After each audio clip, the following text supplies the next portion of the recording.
Welcome to Permission to Evolve. I'm your host, Brandon Thielk. I'm a performance and life coach. I'm Holly Deschenes. I am Brandon's co-host and producer for this podcast. Today, we're going to be getting into this idea of permission to stop carrying everybody. So, this is kind of building off of last week. We were talking about permission to have limits.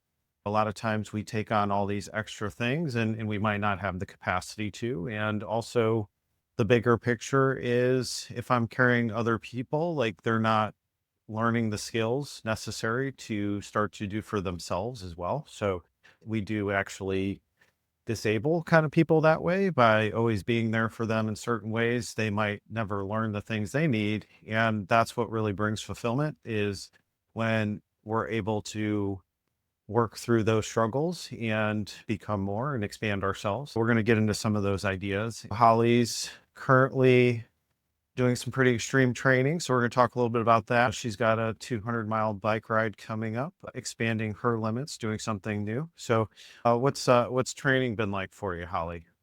Uh, as a whole, I would say training has been very up and down for this for a variety of reasons. One, this is the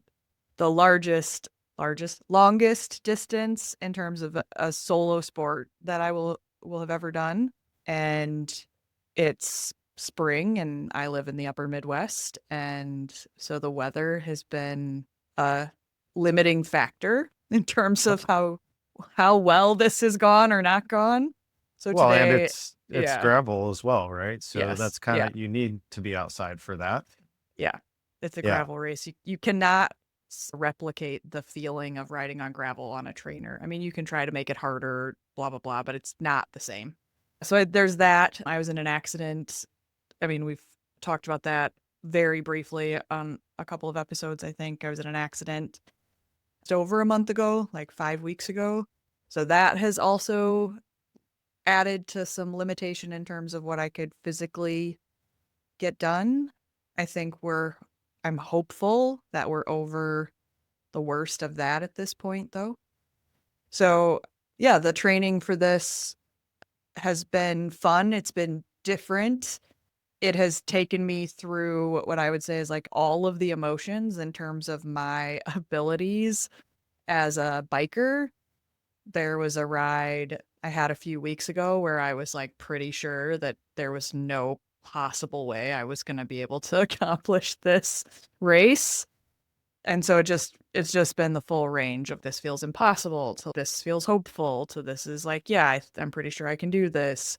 That has been the range in terms of the training for this. And it is different to train to like dedicate everything to a single sport versus Yeah. triathlon. Yeah. I'm more used to that pattern of trying to divide yourself across three sports Mm. versus just really concentrating on one.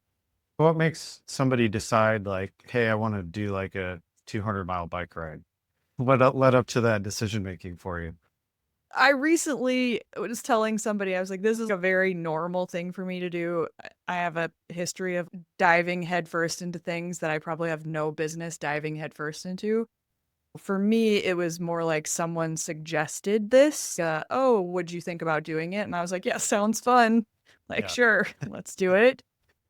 I can be a little impulsive in that way where I don't put a ton of thought into the initial decision and then maybe regret my life choices later. But that's how I personally make the decision. I think everybody who decides to do these kind of crazy endurance things comes to it for different reasons. But every time I've said yes impulsively, it's always been like either it sounded fun or I was just curious enough about it to be like, yeah, I want to know what that is like.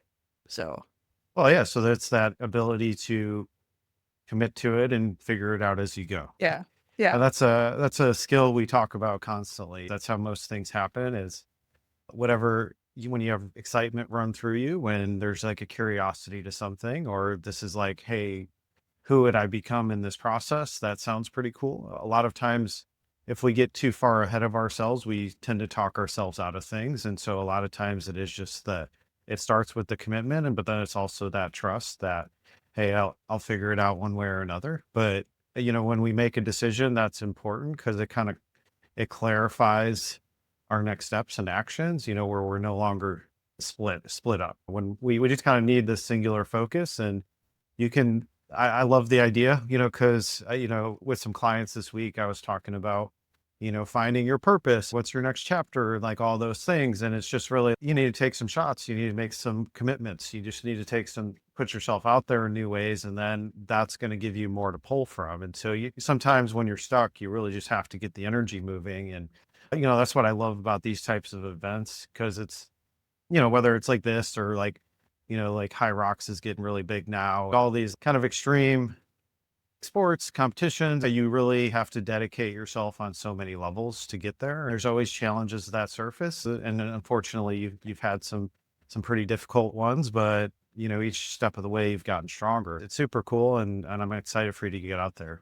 Hopefully it will all it will all go well. Well, we're Yeah. just going to go with that. Well, At this point, I'm very much of the mindset it's going to be whatever it's going to be when we get there. And so, yeah, that's the detachment is we put the work in, and then you got to kind of surrender it and just go do it and see what happens. So very cool. So do you have the question of the day for us? yes. So before we kick off our main topic, I do have the question of the week. And just as a reminder, if you have a question for Brandon, you can submit that to us via email. The email is always in the show notes for every episode, or you can DM, text. If you talk to Brandon regularly, you could let him know. Yeah, Yep. any of those things will work if you'd like to submit a question for the podcast. So this week, the question that I have is around just some things I've been experiencing kind of in my work life with other folks that got me thinking about why is it that it's easier for people to feel stress than it is for them to relax?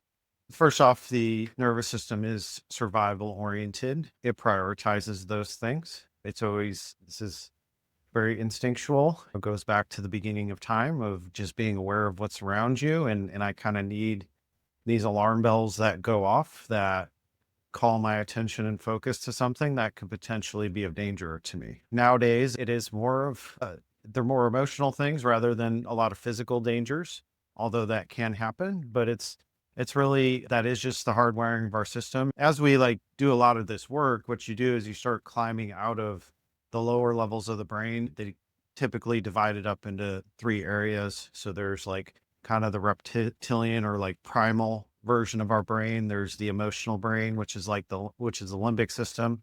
And then, our conscious mind is this ability to be in tune with higher thought. The conscious mind is how we detach and reprogram those lower levels. If I've had a lot of challenges in my life that I haven't processed, if I've gone through a lot of struggles, there is that tendency. So the stress response is built on our judgment of situations. So if I have a negative mindset, or if I've gone through a lot of challenging things, and I'm more in that realm of kind of looking for what the problem is rather than being open to the solution, my mind is always going to naturally go there. And that's a big part of this process. As we clean up the past, we start to create freedom to not be so activated by stresses all the time, because the more problems you solve, the more competent you become, the more these things actually don't have to be stressful. But it takes a lot of experiences and unpacking those to build that confidence. And we really need this open mindset, that I'm not getting too hung up on thinking something is a negative thing automatically. Everything has a bigger picture to it. And that's a lot of what we do here, is we try to keep zooming out so that we have more energy available to be present and not getting pulled into these stresses constantly. But that is going to be kind of the default for most people. Is also, if you're raised in a very like safe, comfortable, loving environment, there's going to be less of those resistances there. We all start with a different hand. If your mind is kind of gets pulled into things pretty easily, is attracted to drama, things like that, always feeding anxieties, That's just me trying to protect myself in some way, which is the number one priority of my system. As I heal, as I clean these things up, I gain access to that higher thought where I can kind of see a bigger picture where I'm not getting so pulled into those stresses so easily. But it takes work to build up to that. So initially, it is always going to start that way of, okay, my mind is just scanning my environment for what could potentially be a threat to me. My job is to rewire my system so I'm not seeing every little thing as a threat because that's where I can be present more often. That's where my mind's open and expanded and I feel safe is when I do that work because it's just we all start from somewhere and then the higher levels is you start to really trust the bigger picture and you are less engaged with things being threats to you. You kind of see them more as things that they're lessons for you that they teach you, you grow from them. It doesn't not everything has to be a big deal anymore. Once you start to see the value of working through the stresses and problems, you just keep getting stronger and more resilient. It's a bit of a process and it takes work, but it's that ability to stay calm in just about any situation. That's us having this wide open mind where I have this optimistic viewpoint and believe I have the competence to solve whatever problem comes my way and it's not that big a deal to me. Great.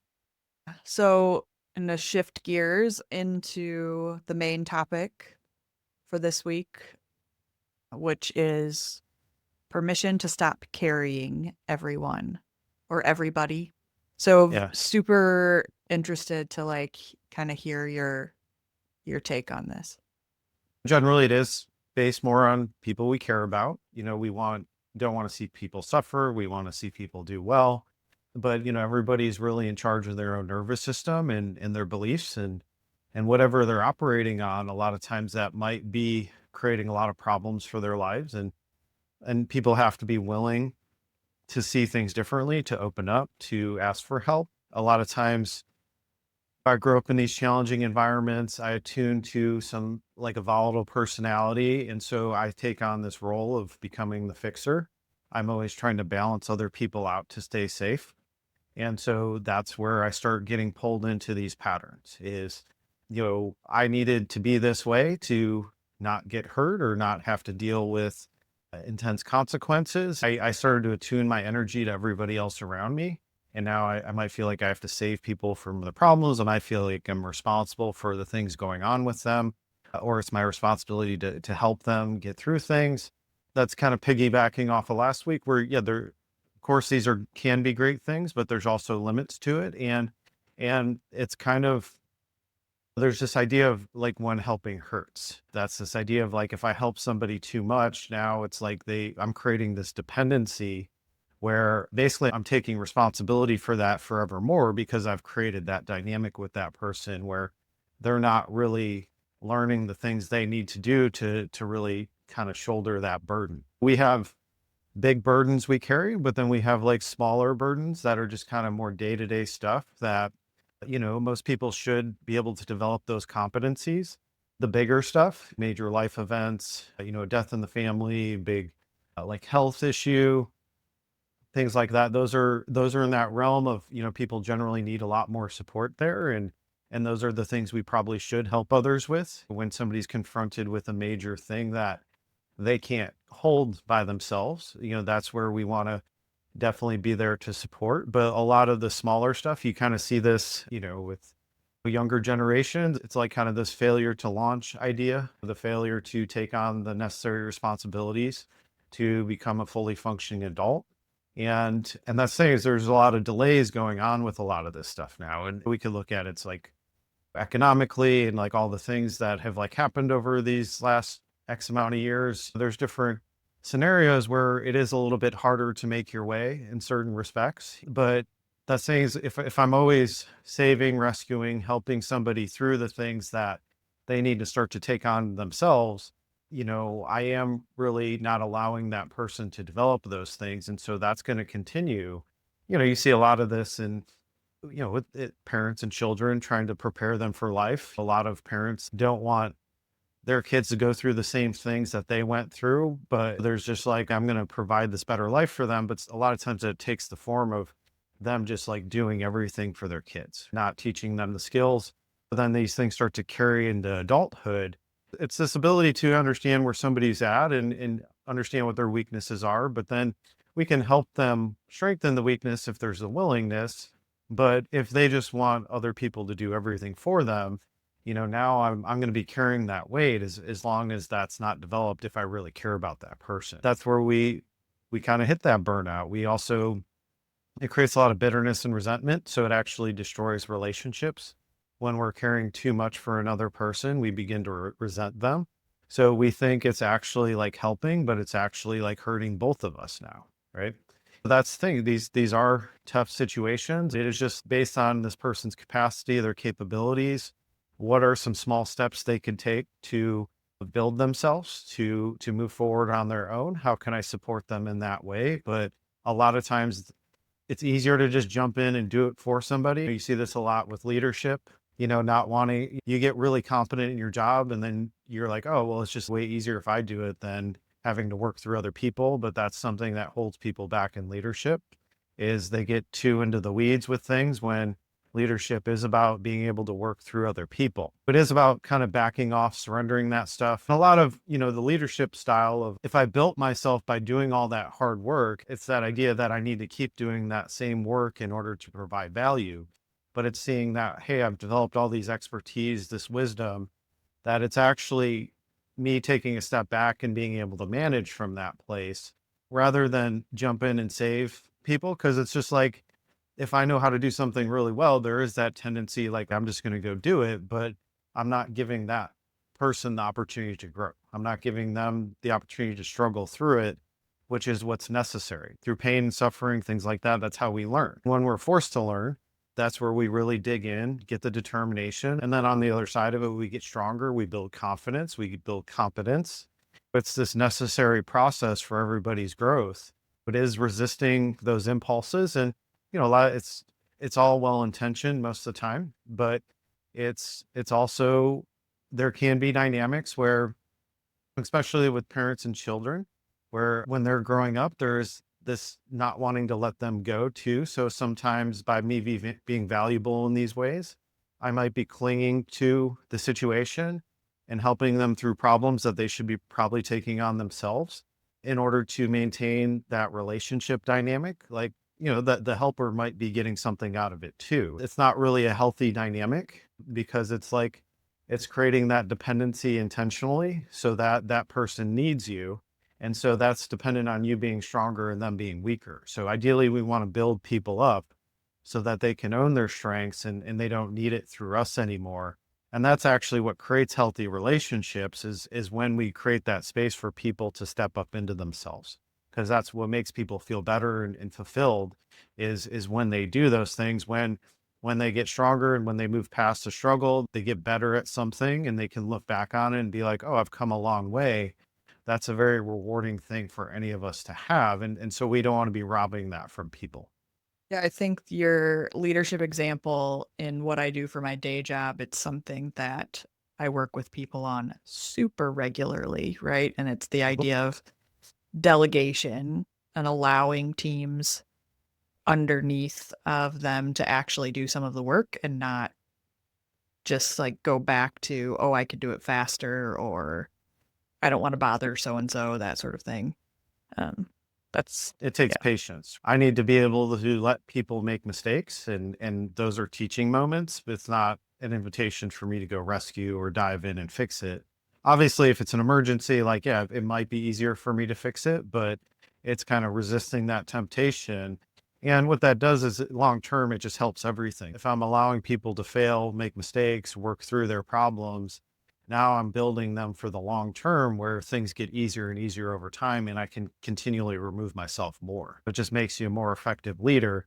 It's tough to be in that position. And, even with coaching, when I'm around family members or whatever, it's like, oh, I have the solution to their problem. I can help them, but a lot of times they don't want to hear it from me, right?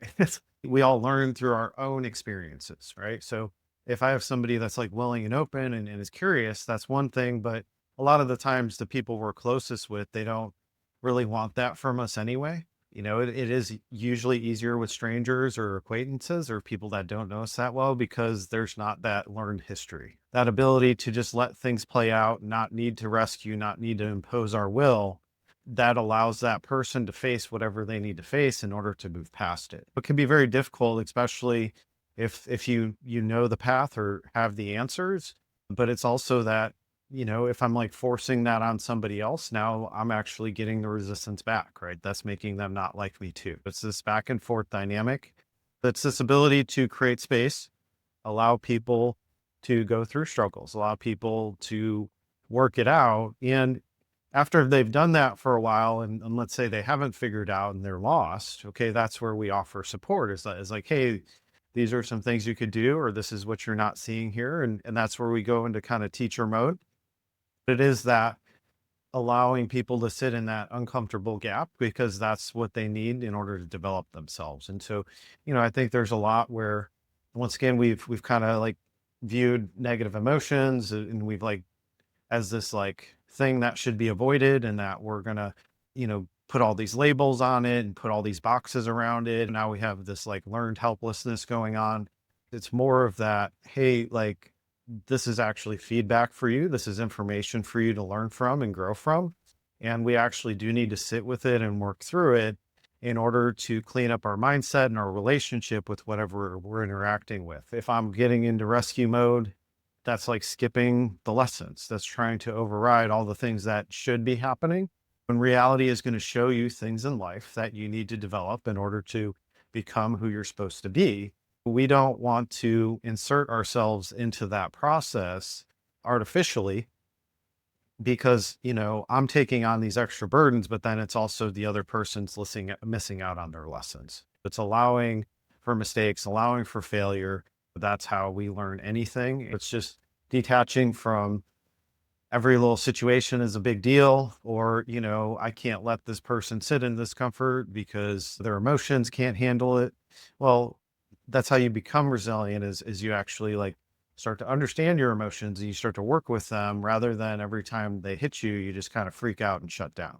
Of course, we need support here and there, but there can be too much of the hand holding, too much of the jumping in. And so that's where you start to develop people that are highly incompetent for very long periods of time because they're not having to face the realities of their life. And so that creates ongoing problems. So if we just let the struggle happen and offer support where we can, now they can start to meet us halfway. And that's all we're really trying to establish is you can't have, you want somebody to be able to build these things from within because that's what makes for, a competent, happy individual is they're actually able to make their way in the world.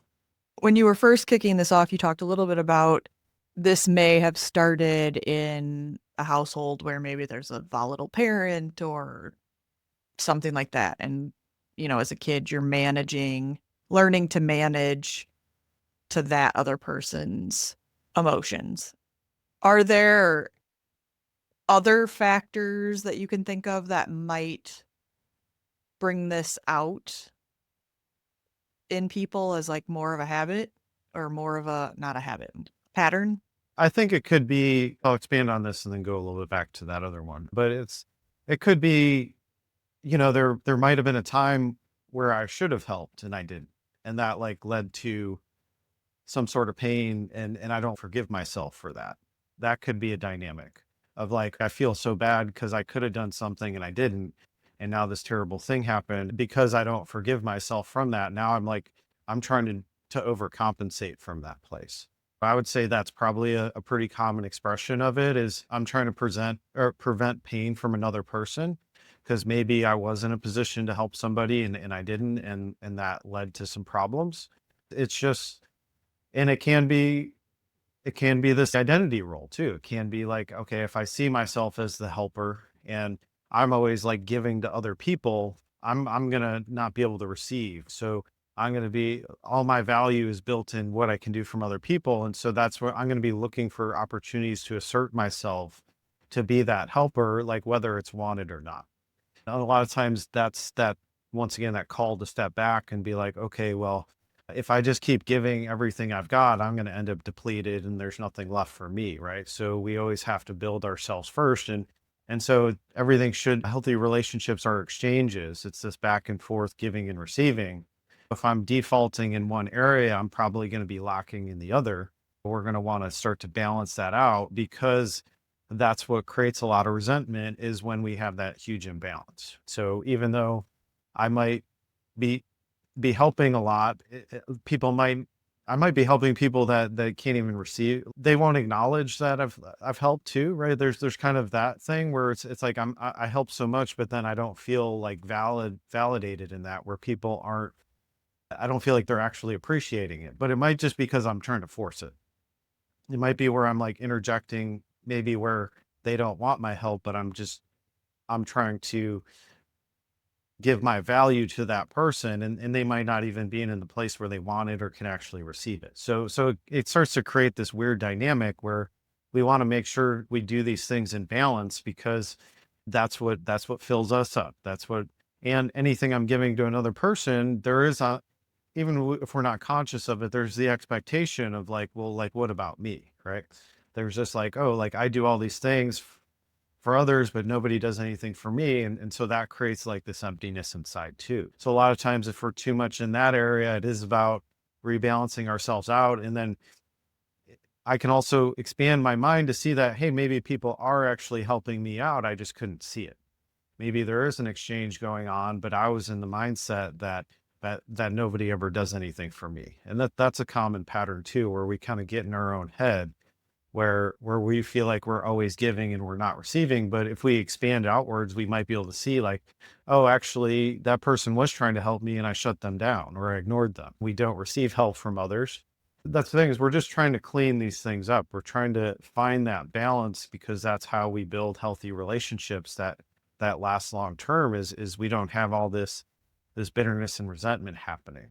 Going back to the first point, I read the study the other day that, this is about being raised in the volatile household, and, having to caretake adults. So this is generally around emotionally immature parents. It creates this idea called parentification, where the roles get reversed, where the kid feels responsible for the parents.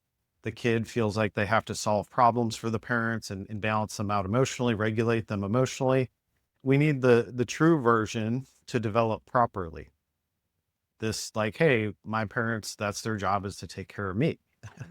If that's in place, we can start to develop this safety in our life, where we can develop properly, and then we naturally move into, when it's time for us to grow up, when it's time for us to take the steps, we have that nervous system capacity to take those steps, but because we've developed properly. But when the role gets reversed, it switches our whole system, and it stunts our development on that level, where I feel like I have to be an adult super early. And so I'm always just trying to fix everybody else's problems, even if I don't even have the ability to as a kid. But what that does is it starts to once again create that resentment, because it's out of the natural order. I'm doing all these things because I feel like I have to, but I'm also holding a lot of resentment towards people because I'm doing it for them. That's like another dynamic here, where it might just be automatic, but it might feel like you have to do it because you've always done it. And when we can free ourselves from that, now we can rebalance out our system, and form this healthy relationship. That's the thing. So a lot of people that had to grow up too fast, there is this like, oh, I missed my childhood. I had to get really serious really fast. I can't just like have fun. I can't be irresponsible. I can't do all those things. And there's a certain weight that carries. It's like a burden, where we didn't get that stage of development.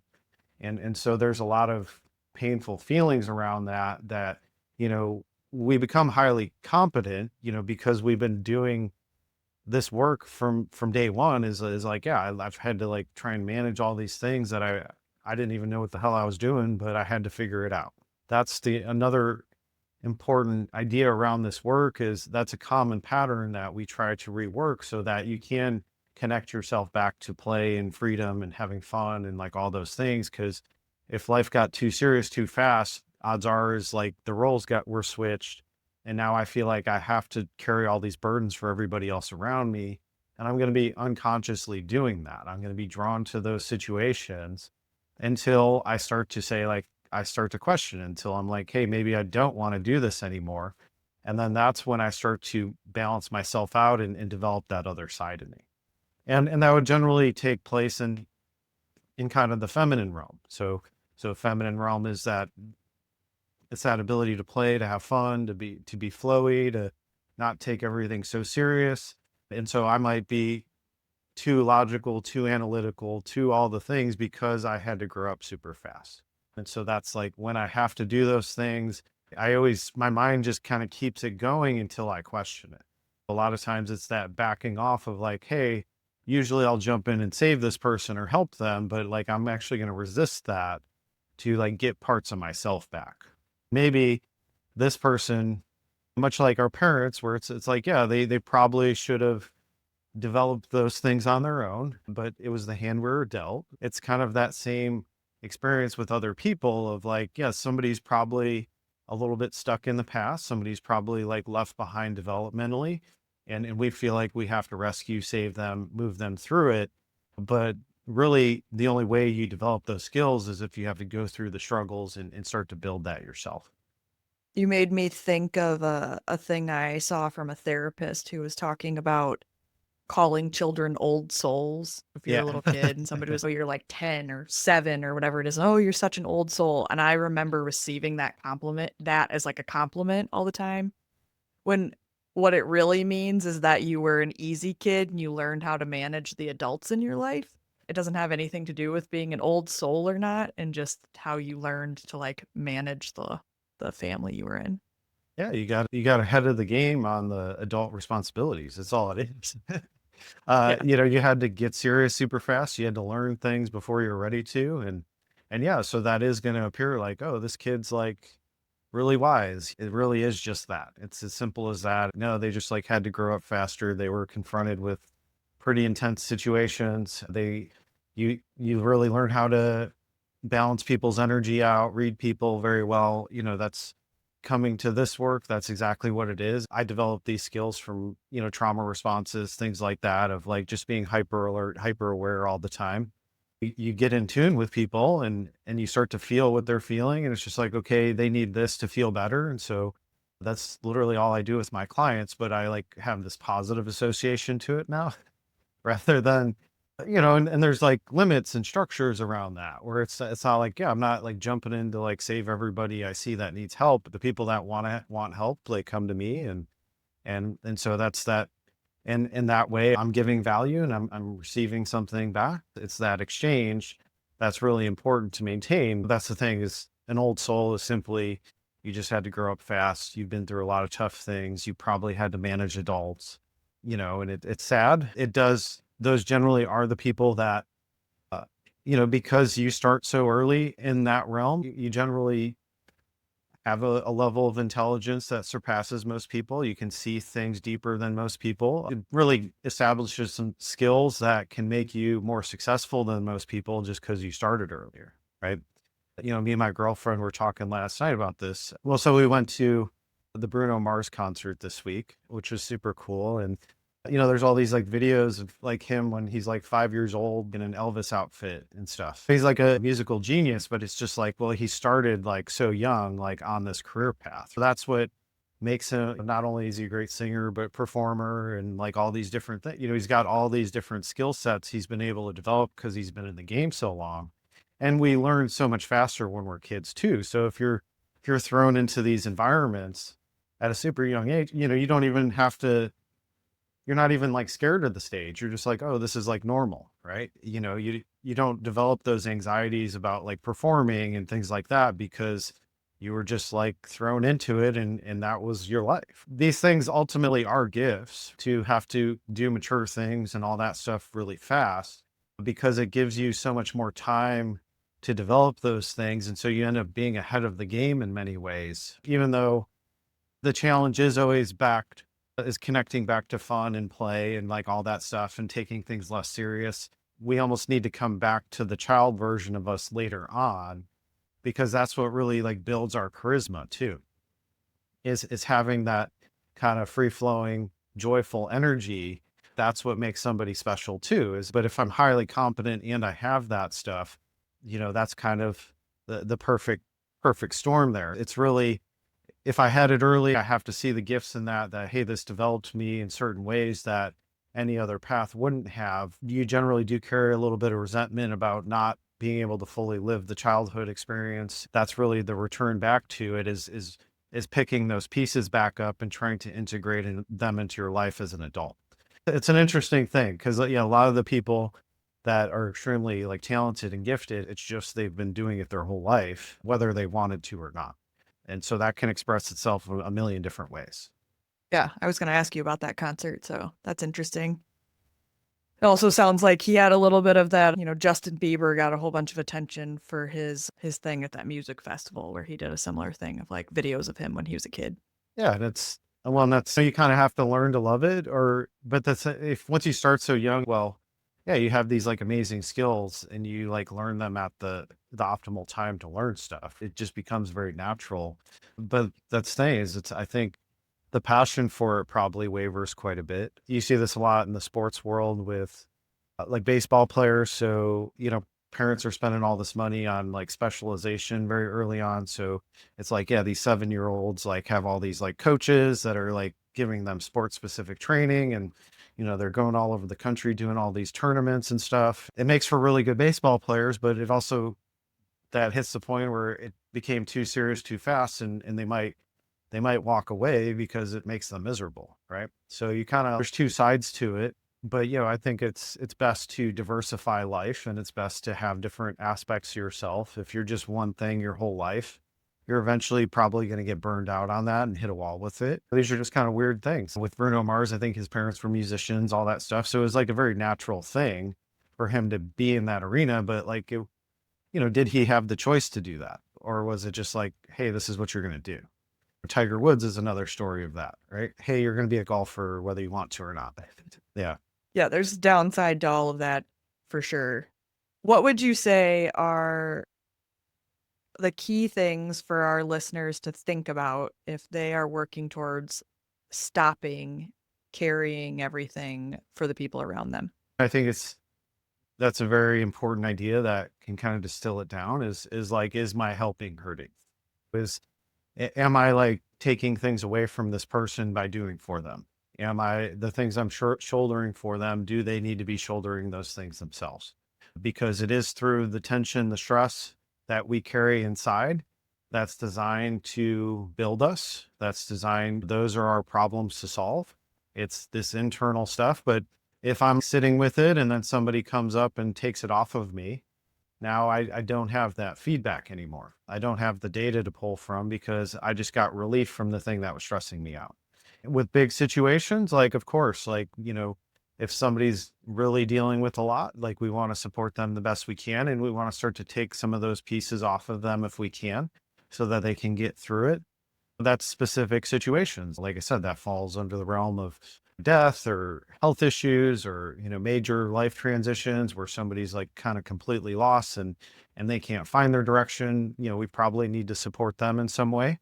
But, most of the basic life stuff, it's like the only way somebody learns it is by like working through it. And we can't always rescue from that. We can support, we can offer guidance, but it's also this resistance of like, yeah, sometimes people do need to suffer. Sometimes people do need to struggle in order to remake their mind and in order to build their competence is they have to wrestle with things. So it's that ability to be in tune with people and understand where they're functioning from. Like, do they have the capability to do this or not? I can't be the substitute for that forevermore. I might want to build them up to a certain point where they start to take on more and more themselves. They might need more help earlier on, but I'm not just doing it where I'm doing everything for them. There's teaching involved. I'm sharing wisdom. I'm being patient with them and kind of walking them through things so that they can start to take that ownership. This is a super common problem across the board and applies in the corporate world. It applies in life and relationships and all these things. It's, we want to help people, but then it's like also, yeah, am I helping out of selfish desires, right?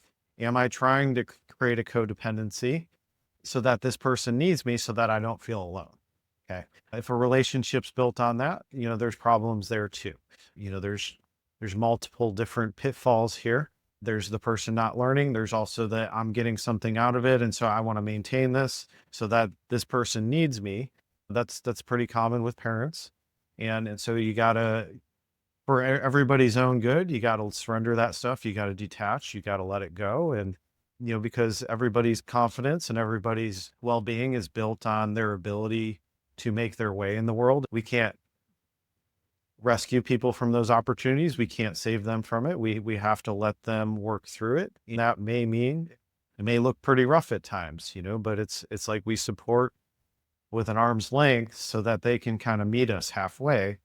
And you kind of need people to move towards you, because if they're just standing still and I'm taking everything off of them, that's never going to change. You see this a lot with like addiction patterns and people trying to create different scenarios so that that person can break an addiction. A lot of times it's tough love. It's a lot of times it's like, ultimatums, tough tough decisions need to be made. Like, am I like helping this person, or am I enabling them to destroy themselves further? Am I qualified to help them? Is there somebody else that can deliver those messages and in a way that's heard? Because if I'm really close to somebody, a lot of times those dynamics don't really work anyway. We just get all the resistance, we get all the backlash. And so a lot of times outside people are much more effective in those types of situations. So it's kind of being in tune with situations and knowing, okay, yeah, like this is me helping in a balanced way. I'm also honoring the other person in their development. I may need to do a little extra early on, but I'm not going to keep it that way. I'm going to extend it out so that they can take on more over time. Yeah, like helping's great. Helping too much, now that's where we start to run into problems, because now we're creating those dependencies. So let's talk a little bit about best places for people to find you. Anything else you wanna share? Yeah. So if you are curious about this work and would like to have a conversation, you can reach out on my website, brandonthielk.com, and you can schedule a free 30-minute strategy session. So I get to learn a little bit about you and share how I can help. And this work applies to literally everything. We're talking about how you experience life. And, if you are plugged into a lot of negative mindsets, if you get emotionally flooded very easily, that's just your relationship to whatever stresses you're interacting with. And we just go in and try and unpack that stuff and rewire it. Also, if you want to follow along on YouTube and Instagram at Brandon Thielk, we post out there pretty regularly, and at bthelk on TikTok. Also, if you want to register for my newsletter, the Lightning Report, that comes out each Monday, with some recaps on the business, some prompts, and some reflections for the week to take your learning further and anything going on in the business, you can register for that on my website as well. Please like, subscribe, reach out if you have any questions. Would love to support you in a bigger way. Let me know if there's anything I can do to help. Yeah, for sure. The links for everything will be in the show notes. So hopefully that'll make it easy for people to find. All right. All This right. was good. Yep. See you next time. Talk to you later.